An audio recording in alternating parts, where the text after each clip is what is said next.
আজকে আমরা ভগবদ্গীতার মাধ্যম দিয়ে জানব ভালো লোকের সাথে কেন খারাপ হয় আর খারাপ লোকেরা কেন সুখী থাকে।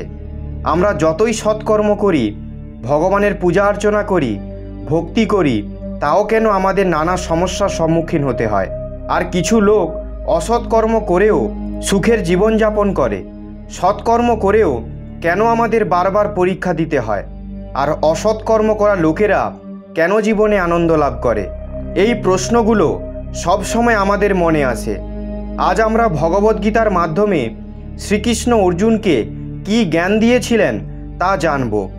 অর্জুনের মনে একটি দ্বিধা উৎপন্ন হয়েছিল, তাই তার সমাধানের জন্য অর্জুন শ্রীকৃষ্ণর কাছ থেকে তার উত্তর জানতে চেয়েছিলেন। আপনি যদি এই কাহিনীটি শুনছেন তবে সম্পূর্ণ শুনুন।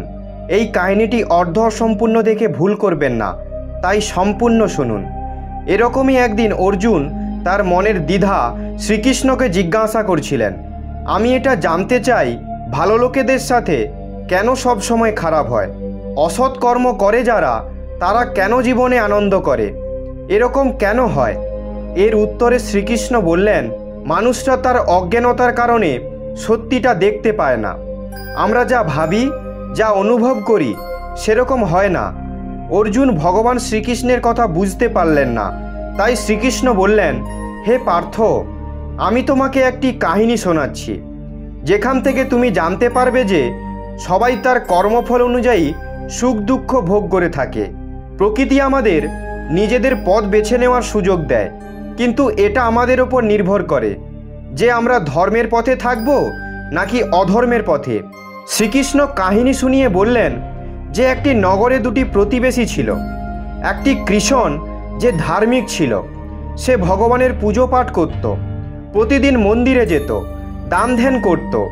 আর অন্যদিকে একটা প্রতিবেশী বিজয়, সে অসৎভাবে অর্থ উপার্জন করত, দান ধ্যান করত না, উল্টে সে লোকেদের মিথ্যা কথা বলে তাদের থেকে টাকা পয়সা নিয়ে নিত, আর সে পয়সা নিয়েই আনন্দ ফুর্তি করত। একদিন খুব জোরে বৃষ্টি হচ্ছিল। গ্রামের মন্দিরে পুরোহিত ছাড়া আর কেউ ছিল না। বিজয় মনে মনে ভাবল, আজকে খুব জোরে জোরে বৃষ্টি হচ্ছে, মন্দিরে পুরোহিত ছাড়া আর কেউ নেই। বিজয় পুরোহিতের নজর এড়িয়ে মন্দিরের সব ধনসম্পত্তি চুরি করে নিল। কিছু সময় পরে পুরোহিত দেখতে পেল যে ভগবানের সমস্ত টাকা পয়সা গয়না কেউ চুরি করে নিয়ে চলে গেছে। সেই সময় ধার্মিক কৃষণ সেখানে এসেছিল। কৃষণ পয়সা চুরি করেছে ভেবে পুরোহিত জোরে জোরে চিৎকার করতে লাগলো। পুরোহিতের চিৎকার শুনে গ্রামের সব লোক এসে গেল, আর গ্রামের সবাই কৃষণকে চোর ভেবে খুব মারধর করল।